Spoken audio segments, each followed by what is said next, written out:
It was supposed to be just another quiet drive, an ordinary journey through a sleepy stretch of Louisiana. General Naomi Ellsworth had made this exact drive countless times before, the kind of drive most people would never think twice about. No flashing lights, no security detail, just her, a rental car, and a mission that demanded her attention.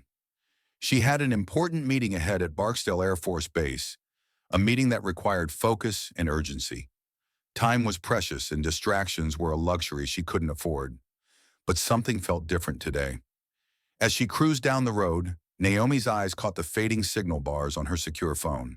Her instincts kicked in. She needed to make this call, and she needed to make it now. No tomorrow. No waiting for the next stop. As she passed by the small town of Mosswood, she spotted an old weathered gas station in the distance. It wasn't pretty, but it would do. Naomi pulled into the uneven lot, parking near the building's edge, away from the small group of locals gathered in front, laughing and chatting in the oppressive heat. They didn't notice her at first, and that was exactly how she wanted it. She wasn't here to make a scene.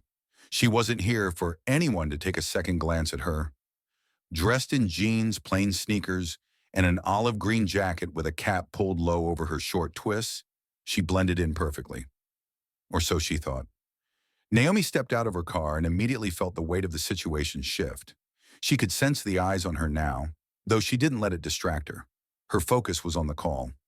She pulled out her secure device and raised it to her ear, her voice calm and steady as she began the briefing.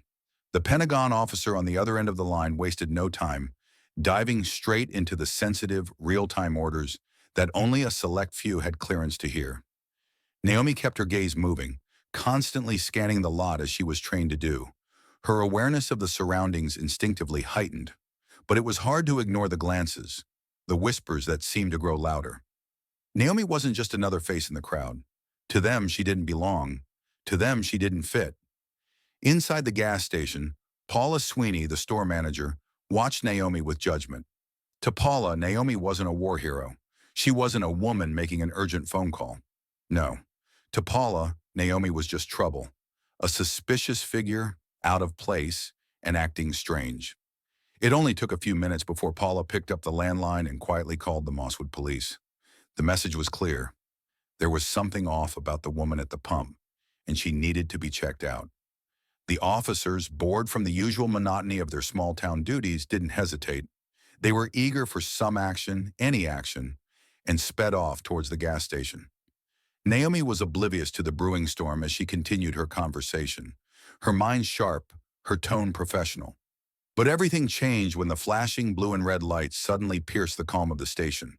The sound of screeching tires, the harsh grinding of gravel beneath the police cruiser's wheels, and the arrival of two officers, Cooper and Delaney, jolted Naomi's senses. She glanced up, her calm demeanor unwavering, as the officers stormed towards her. Naomi's years of military training kicked in. She knew what to do in this moment. Her hands were visible, palms open, showing she meant no harm. She kept her voice steady and composed, greeting the officers politely, offering to help in any way she could. But it didn't matter. They weren't interested in helping. They weren't interested in listening. They were already set in their minds. Naomi was a threat, a figure to be controlled, to be put in her place. And when Naomi tried to show her credentials, when she tried to prove who she was, it didn't matter. The officers dismissed her, treating her like a nobody. In that moment, Naomi felt the weight of it. She was being humiliated, not because she had done anything wrong, but because of the assumptions others had made about her. She was treated like less. She was treated like nothing. And yet she stood her ground. She didn't fight, but she didn't back down either. She knew her worth, her position, her dignity. And when they cuffed her, when they pushed her into the side of her car, she didn't let herself break. Her voice didn't crack. Her eyes didn't look away. She stood there, her spirit unyielding, even as the world around her tried to strip her of everything she had worked so hard to achieve. That was the moment that changed everything. The moment when Naomi realized that the battle was far from over, and that the fight for her dignity was just beginning. Naomi felt her heart tighten as the flashing lights reflected off the cracked windows of the gas station. It wasn't supposed to happen like this. She had been so careful, so deliberate in staying low, in blending in with the crowd. But now, as the police cruisers screeched to a halt in front of her, everything shifted. The peaceful moment she had tried to carve out for herself, the small pause before the storm of her busy day, was shattered in an instant. Naomi stayed still, her gaze fixed ahead as two officers jumped out of their vehicles. Officer Cooper, with his buzz cut and barrel chest, and Officer Delaney, younger and more eager than he seemed to be, were the kind of men who looked for trouble. They moved with an air of authority that Naomi knew all too well, but something was off. She sensed it immediately. Their energy wasn't one of inquiry or assistance, but of confrontation, ready to make her the target of their frustrations. As they approached, Naomi took a slow breath and raised her hands slightly, keeping them visible, palms open. She had been trained for moments like this, calm, measured, in control. But deep down she could feel the rising unease. She greeted them with the same professionalism she would with anyone in her position. "Good afternoon, officers. How can I help you?" Her voice was steady, calm, and clear, but it was like speaking into a void. Cooper barked at her to show her license and registration, and Naomi reached into her back pocket with deliberate slowness. She wasn't looking to provoke. She was just trying to do what was asked of her. Her fingers brushed the edges of her military ID and travel orders, and she pulled them out, offering them to Cooper without hesitation. "I'm active duty military, General Naomi Ellsworth. I'm on official business." But Cooper barely looked at the documents before tossing them back at her. "This is fake," he scoffed, treating her credentials like they were nothing more than a piece of trash. Naomi's breath hitched, the sting of his words shocking her for the first time. "Sir, I assure you," she started. But before she could finish, Delaney snapped at her to shut up. "You think you can play us, lady? You picked the wrong town for that." Naomi felt a rush of heat in her chest. This wasn't just about her identity. This was about everything she had worked for. The decades of service, the medals, the respect she had earned, none of it mattered now. She was just another person to be humiliated, reduced to a stereotype, thrown into a category of suspicion she didn't belong to. Her hands remained steady as she extended her military credentials once again, trying to reason with them, to call for someone higher up to resolve this mistake. But the officers weren't interested in reason. They had already made up their minds. Naomi's voice remained composed, her inner strength unwavering. But with each passing moment, the weight of the situation grew heavier, the injustice unbearable. She wasn't just being detained, she was being dismissed, stripped of her humanity in front of a crowd that watched without intervening. The humiliation burned, but she kept it buried deep inside, her training kicking in, knowing that showing weakness would only make it worse. Then came the cuffs. They clicked shut around her wrist with a sharp snap, digging into her skin. But Naomi stood still. She wasn't going to fight them, but she wasn't going to let them break her either. She didn't deserve this.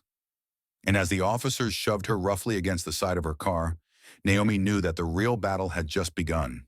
Naomi stood there, her wrists pressed tightly together in handcuffs, her back against the side of her rental car.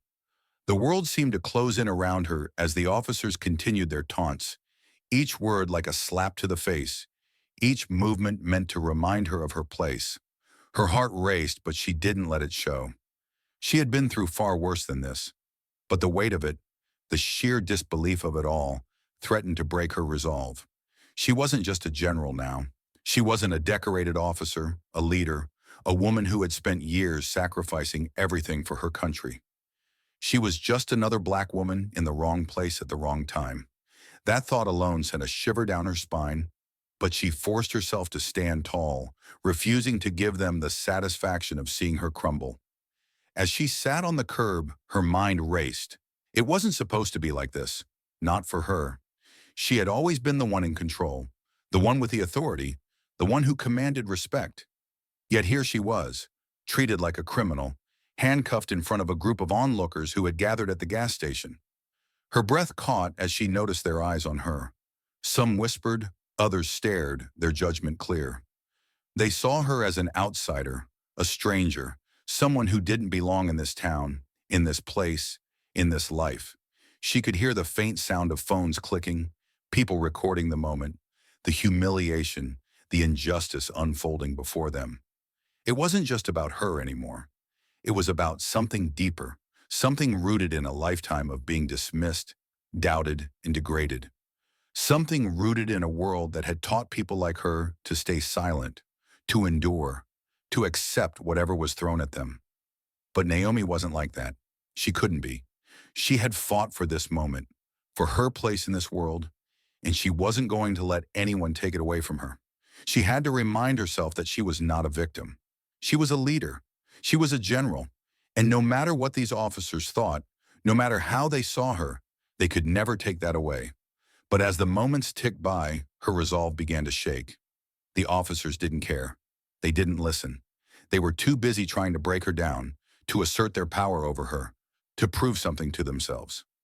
She watched as Cooper, the taller officer, spoke with a sneer, trying to assert dominance, his words laced with venom. Delaney, eager and impatient, joined in, adding his own cruel remarks. And then came the words that made Naomi's blood run cold. "You're about 2 seconds from being booked for obstruction." The threat hung in the air like a dark cloud, suffocating her. Naomi didn't flinch. She didn't give him the satisfaction of seeing her fear. She had heard it all before, the threats, the intimidation, the mockery, but it didn't matter. Nothing mattered more than standing her ground, than showing them that she wasn't afraid. Not now, not ever. But still, the cuffs bit into her skin, the pressure on her wrists a constant reminder of how far they were willing to go to tear her down. The frustration built inside her, but she kept it locked away. It wasn't just about the physical pain. It was about something deeper. It was about the way they had stripped her of her dignity, of everything she had worked so hard to achieve. Her heart burned with the knowledge that they didn't care who she was. They didn't care about her service, her sacrifice, her achievements. They saw her as nothing more than a threat, a troublemaker, someone they could control. She tried again, her voice calm, pleading with them to do the right thing, to call their supervisor, to stop this madness. But it was no use. They had already made up their minds. They had already decided who she was, what she was worth, and nothing she said would change that. Naomi's jaw tightened as she stared at the ground, trying to calm the storm brewing inside her. But as Cooper grabbed her arm, pulling her roughly to her feet, Naomi felt a surge of anger rise within her. The humiliation, the injustice, the pure, raw hatred they had shown her. She couldn't let it go. She wasn't going to let them see her break. Not now, not ever. But as the officers shoved her against the side of the car, the final blow came. The secure phone, still connected to the Pentagon, fell to the ground, its screen shattering as it hit the pavement. Naomi's heart sank. She knew what that meant. It meant that the one lifeline she had, the one connection to the world outside of this small town, was now lost. And with it, her chance to stop this madness before it went any further. But even in that moment, as she sat there, cuffed and humiliated, Naomi knew that this was far from over. The officers had no idea who they were dealing with. They had no idea what they had just started. And they would soon learn that Naomi Ellsworth wasn't someone who could be silenced. The tension in the air was palpable, not ever. Naomi's heart hammered in her chest as she sat there, still handcuffed and pressed against the side of her rental car. The realization of what was happening started to sink in. This was no longer just a misunderstanding. This was something deeper, something rooted in the ugliness of prejudice. The secure phone lay shattered on the ground beside her, the connection to the Pentagon now lost. Her breath hitched as she looked at the officers, the realization burning through her that they had no intention of listening to reason. The crowd had grown silent, some still recording, others whispering amongst themselves. Naomi didn't know if they saw her as a victim or as a spectacle, but she didn't care. It didn't matter. What mattered now was that she stayed composed, that she didn't show the vulnerability she felt, that she didn't allow them to break her. She had fought too hard to get to this point, to let it all unravel in the blink of an eye. Then out of the corner of her eye, she saw the flashing lights once more. But this time, they weren't from the local police. It wasn't a moment of relief, though. No, this was something else, something far more serious. As the black SUVs rolled into the gas station parking lot, Naomi felt the weight of it. This was the cavalry, But it wasn't going to be a rescue. It was a reckoning. She wasn't saved yet. The doors to the SUV swung open almost in unison, and out stepped a team of Air Force security officers, their faces stern, their bodies moving with an urgency that felt more like a command than an arrival. At the front of the group was Lieutenant Colonel Darren Mosley, his sharp eyes locking on Naomi immediately. There was no hesitation in his steps, no relief in the way he looked at her. It was all business. Naomi's heart skipped a beat, but she held her ground, her posture strong, unwavering. As Colonel Mosley approached, he asked, "General Ellsworth, are you injured?" Naomi shook her head, her gaze meeting his. "No, Colonel, minor abrasions. The bigger injury was to their careers." Her words were measured, but they cut deep, and for the first time since this nightmare began, she felt a flicker of something close to justice. Mosley didn't flinch, his eyes never leaving hers. The other Air Force officers quickly surrounded Naomi, positioning themselves between her and the Mosswood cops, a silent, deliberate act that spoke volumes. Mosley turned to the officers, his voice hard and clear. "You are hereby ordered to stand down pending federal investigation. Any further action on your part could be construed as obstruction of justice." Cooper and Delaney, who had been so sure of their actions, suddenly seemed small, nervous, unsure of what to do next. They had underestimated Naomi, underestimated the weight of her position and the far-reaching consequences of their actions. They had made a decision based on fear, based on bias, and now they were facing the consequences. "We didn't know who she was," Cooper muttered, the words barely escaping his lips. Mosley didn't waste time with excuses. "That's not an excuse," he shot back, his voice cold. "You had documentation in your hand. You had everything you needed." Delaney, still trying to maintain some semblance of authority, muttered something about Naomi acting suspicious. But Mosley wasn't having it. He stared at him for a long moment, his eyes piercing, then spoke softly but firmly. "You saw a black woman on a phone call and made a choice. That's going to follow you for the rest of your life." The words hit Naomi like a wave, crashing over her. She wasn't just a victim in this moment. She wasn't just someone being wronged. She was a symbol, a representative of something bigger, something that these officers couldn't even begin to understand. The realization washed over her like a quiet storm. She had been the one to stand tall when they tried to tear her down. And now she was about to stand tall again, this time for something much greater. As Mosley and the team from Barksdale escorted her away from the gas station, Naomi felt the eyes of the crowd on her. She didn't look back. She didn't need to. She had nothing to prove to them. Not anymore. The fight wasn't over, but it had shifted. The crowd had seen what they needed to see, and Naomi was determined to make sure they never forgot it. As the convoy of SUVs sped away, Naomi glanced out the window, her mind still racing, her heart still raw. She wasn't sure what the next steps would bring, but she knew one thing for sure. This wasn't the end. It was just the beginning. Naomi had found her voice, and she wasn't going to let anyone silence it. Not now, not ever. As the black SUVs pulled away from the gas station, Naomi sat back in her seat, her body exhausted but her mind burning with thoughts of what had just transpired. The sound of the tires screeching on the asphalt echoed in her ears, but the noise inside her head was louder. She could still hear the words of the officers, the dismissive tone, the cold laughter, the way they had so easily stripped her of her dignity in front of a crowd that had done nothing to stop it. The sting of humiliation was still fresh, but she couldn't afford to dwell on it. The battle wasn't over. It was just beginning. As the convoy sped toward Barksdale, Naomi remained silent, her eyes fixed on the passing landscape, though her mind was a whirlwind. She thought about the officers, their arrogance, their ignorance, and how easily they had decided who she was without knowing anything about her.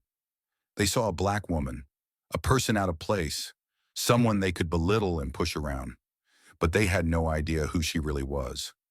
They didn't know the years of service, the sacrifices, the battles she had fought, not just on the front lines, but in every corner of her life, as a woman and as a black woman in a world that often tried to dismiss her. Naomi's hand instinctively touched the place on her wrist where the handcuffs had been. the bruises still faint but present. It wasn't the physical pain that lingered. It was the emotional toll, the sense of being violated in a way that no one should ever have to experience. She had been humiliated in a public way, but that wasn't the part that burned the most. It was the realization that, despite everything she had done, everything she had achieved, none of it had mattered to those officers. They had seen only what they wanted to see, and in their eyes she was just another threat. They didn't care that she was a general. They didn't care that she was on official business. They didn't care about her credentials, her achievements, or her sacrifice. They saw only her skin, and that was enough to make their decision. But Naomi wasn't going to let them define her. She wasn't going to let their ignorance shape her identity. She had spent her life proving who she was, and she wasn't about to let two officers in a small Louisiana town erase that. The air inside the SUV felt thick with tension, and for a moment Naomi closed her eyes, letting the hum of the engine drown out the noise in her mind. But even as the adrenaline began to subside, the weight of what had happened pressed heavily on her chest. She knew the fight wasn't over. She knew that the world wouldn't change because of one incident, no matter how much it hurt. But she also knew that the moment she stood up for herself, the moment she refused to be silenced, something changed inside her. She had found her voice, and it was a voice that wouldn't be quieted. It would be heard no matter how hard they tried to silence it. When they reached Barksdale, the familiar surroundings of the base brought no comfort. Naomi knew that the next few hours would be filled with questions, reports, and the endless back and forth of an investigation. But she also knew that this was her moment. The world had seen the video. The world had seen her humiliation. And now they would see her stand tall, not as a victim, but as a warrior. The officers who had detained her, who had belittled her, had no idea what they had just unleashed. Naomi wasn't just fighting for herself anymore. She was fighting for every person who had ever been dismissed, doubted, or treated as less than. And she wasn't going to stop until the truth was out there for everyone to see. The road ahead was uncertain, but Naomi was certain of one thing. She would not back down. Not now, not ever. Naomi sat in the back of the black SUV, her mind racing with thoughts and emotions she couldn't quite contain. The weight of the situation settled heavily on her chest, but there was a quiet, steady fire inside her that refused to be extinguished. The convoy sped down the highway toward Barksdale, the hum of the engine the only sound filling the car. But Naomi's thoughts were far louder than the engine's growl. She could still hear the voices of those officers, the way they had mocked her, belittled her, treating her like nothing more than an inconvenience.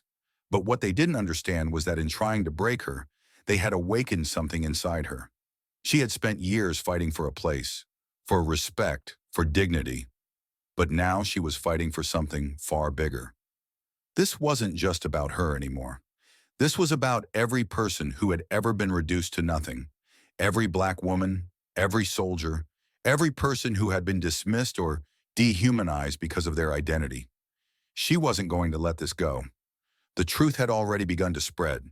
The footage from the gas station had made its way online, raw and unfiltered.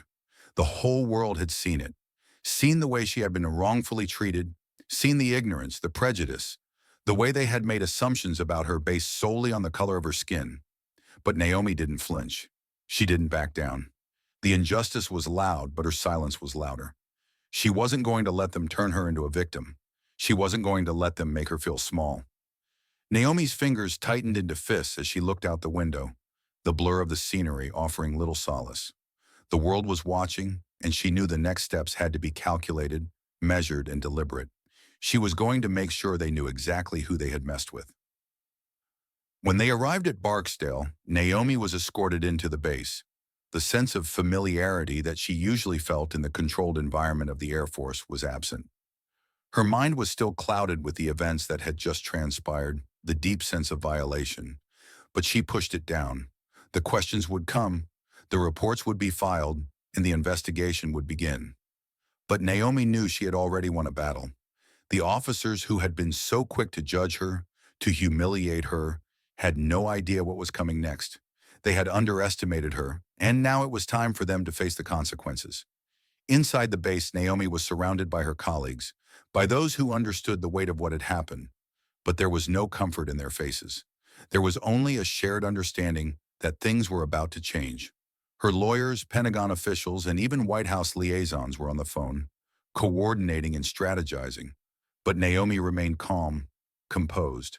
She answered their questions, never wavering, her voice steady, unwavering. When she was alone in her quarters later, the weight of it all finally began to settle in.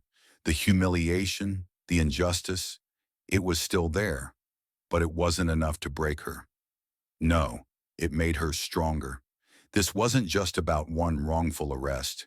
It was about a larger fight, a fight that had been going on for far too long, a fight for dignity, respect, and equality. And Naomi had become the face of that fight. She was a general, a leader, and she was no longer going to stay silent. When the press conference was scheduled, Naomi knew this was her moment. She was going to make sure the world understood the truth, understood what had happened to her, and understood that this fight wasn't over.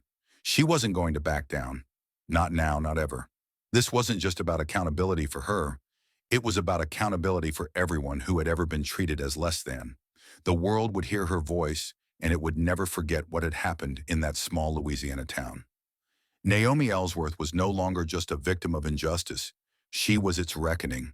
The next morning, Naomi awoke to the quiet hum of the bass, but there was nothing peaceful about it. The silence in her quarters felt suffocating, a stark contrast to the turmoil that had been building inside her since the incident at the gas station. She had been through battles before, both on and off the field, but this felt different. This wasn't just another challenge she could overcome with strategy and skill. No, this was personal. This was about something deeper, something that reached far beyond her own experience. She could already feel the weight of the national conversation building. The footage from the gas station was everywhere. It was raw, unfiltered, and unforgiving. People saw the humiliation, the disrespect. People saw her, General Naomi Ellsworth, stripped of her dignity, treated as less than human, all because of the color of her skin. It was a pain unlike any she had ever felt. The truth was out there, but it wasn't enough to just have the truth. Naomi had to speak it herself. The world needed to hear it from her. She wasn't going to let them make her a victim in their narrative. She had been humiliated, yes, but she wasn't going to let that define her. No, she would define it. The press conference that had been scheduled felt like a lifetime away, but Naomi knew this was the moment she had to reclaim her power. The moment she had to stand before the world and show them who she really was. She wasn't just some woman who had been wronged. She was a general, a leader, and she had been pushed to the edge in a way that no one should ever experience. As she stood in front of the cameras dressed in her full-dress uniform, she could feel the eyes of the world on her. The air was thick with anticipation, but Naomi's posture was unwavering. She stood tall, shoulders squared, eyes unflinching. The weight of the moment settled in, but she didn't let it crush her. She knew why she was here. This wasn't about her. This was about everyone who had ever been made to feel less than. This was about every person who had ever been judged by their skin, their gender, their appearance. This was about showing the world that accountability mattered, respect mattered, human dignity mattered, and she wasn't going to let anyone take that away from her. When she spoke, her voice cut through the air like a knife, clear and firm. She wasn't here for an apology. She was here because silence was no longer an option. I was judged not by the content of my character, not by the uniform I've earned, but by the color of my skin, she said, each word heavy with truth. She wasn't just speaking to the cameras. She was speaking to everyone who had ever been doubted, diminished, or dehumanized. She was speaking for every person who had been invisible in the face of injustice. Her words didn't just hang in the air. They carried with them the weight of years of struggle, of battles fought not with weapons, but with willpower, with strength, with resilience. I'm not here today for an apology, she continued, her voice unwavering. I'm here because silence is not an option. Accountability matters. Respect matters. Human dignity matters. And none of these are negotiable based on someone's prejudice or someone's ignorance. The crowd, both local and national, absorbed her words, some nodding in agreement, others wiping away tears. Naomi didn't care about the applause. She wasn't here for applause. She was here for something bigger, something that would outlive this moment, something that would ripple through every person who had ever felt small, unnoticed, or unworthy. When she finished, Naomi stepped away from the podium, but the silence didn't last long. The applause began, slow at first, and then it grew louder, building with strength, with emotion. Naomi had done what she set out to do. She had reclaimed her voice, her dignity, and in doing so, she had given a voice to every person who had ever been silenced. It wasn't just a victory for her, it was a victory for every person who had ever been treated as less than. And as she walked away from the crowd, Naomi knew the fight wasn't over. It would never be over. But today she had won. As the news of Naomi's press conference spread like wildfire, the weight of her words echoed through every corner of the nation. What had begun as an isolated incident in a quiet Louisiana town had ignited a firestorm of outrage, and Naomi was at the center of it all. The footage of her being handcuffed, the officer's dismissive treatment, the utter disregard for her identity, everything was out in the open now. But Naomi wasn't afraid of the attention. She had never sought fame or recognition, but what had happened to her had forced the world to see the reality of racial injustice, the kind that too many people had been forced to endure in silence for far too long. It wasn't just her fight anymore. She had become a symbol, a voice for every person who had ever been doubted, mistreated, or disregarded because of who they were or how they looked. And as the public outcry grew louder, so did the call for accountability. The Mosswood Police Department, scrambling to manage the fallout, was thrust into the spotlight. Chief Vernon Grady, clearly unprepared for the media frenzy, stood before the cameras in a futile attempt to defend his department. He stumbled over his words, his sweat soaking through his cowboy hat as he tried to make sense of what had happened. But there was no explanation that could make this right. No spin could erase the truth of what Naomi had experienced. The question that lingered in the air: why had these officers failed to recognize her military credentials, her position, her service, couldn't be answered. But what was even harder for them to answer was the question of race. Was race a factor in how Naomi had been treated? The answer was obvious to everyone watching. Naomi's experience was a mirror held up to a society that had long been unwilling to confront the ugly truth of how deeply ingrained prejudice ran. And as the investigation into the officers' actions gained momentum, the truth about their previous transgressions began to surface. Their names, their history of complaints, their record of excessive force and racial profiling, all of it was exposed. The officers who had once believed they could act with impunity were now facing a reckoning they never saw coming. Naomi's courage had made sure of that. Civil rights attorneys, local activists, and even political leaders rallied behind her, demanding justice not just for her, but for everyone who had ever been unjustly treated. The Department of Justice had opened an independent investigation, and soon the entire country was watching. Naomi's story wasn't just hers anymore. It belonged to all of them: the voiceless, the overlooked, the oppressed. She had fought for her dignity, but in doing so, she had ignited a much larger fight. As the investigation unfolded, Naomi stayed strong, her resolve unwavering. She was briefed constantly, her lawyers, Pentagon officials, and even White House liaisons calling for updates. But she remained calm, never showing the weight of the pressure she was under. In the quiet moments when she was alone, the pain of the humiliation still lingered. It wasn't easy, and the scars from that day wouldn't fade overnight. But Naomi wasn't one to back down. She had spent her life facing down adversity, and she wasn't going to stop now.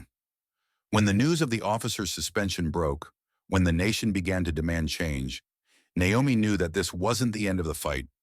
It was just the beginning. Her voice had been heard, and she was determined to make sure it would never be silenced again. The road ahead would be long, but Naomi was ready. The struggle for justice was far from over, but she had ignited a fire that could never be put out.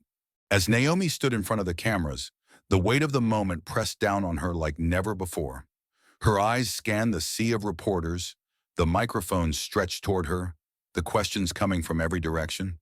But it wasn't the press conference that had her heart racing. It was the realization of what she was about to do. She was about to give the speech that would not only define her, but would echo far beyond this moment, far beyond this room, and far beyond the boundaries of her own personal experience. Naomi had always been a woman of action, a leader who preferred to show rather than speak. But this was different. This wasn't just a call to arms for herself. It was a call to action for every single person who had ever been ignored, dismissed, and treated as less than because of their race, their gender, or their appearance. It was a call for dignity, for respect, for accountability. And as she walked up to the podium, the weight of those words pressed against her chest. But Naomi stood tall, unwavering, her posture perfect. This was her moment. She had spent years in the military, fighting for her country, fighting for her people, and now she had to fight for something even bigger, the truth. Naomi took a deep breath, her eyes scanning the crowd for a moment before locking onto the camera in front of her. The whole world was watching, and for the first time in her life, it didn't scare her, it empowered her. "My name is General Naomi Ellsworth," she began, her voice steady, but with an underlying power that could not be ignored. "I have spent 29 years serving this country, leading soldiers, advising presidents, defending the ideals written into the Constitution." She paused, letting the words settle in the air before continuing.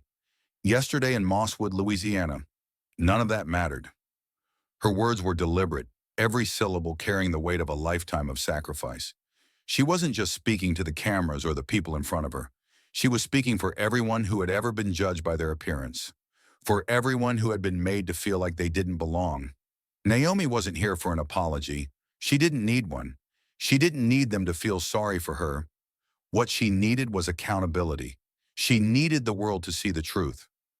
"I was judged not by the content of my character, not by the uniform I've earned, but by the color of my skin and the assumptions made about me because of it." The words hung heavy in the air, but Naomi wasn't done. "I'm not here today for an apology. I'm here because silence is not an option. Accountability matters. Respect matters. Human dignity matters. And none of these are negotiable based on someone's prejudice or someone's ignorance." Her voice rang out, clear and firm, not just for herself, but for every person who had been silenced, for every voice that had been drowned out by ignorance and hate. As she spoke, Naomi felt a surge of strength flood through her.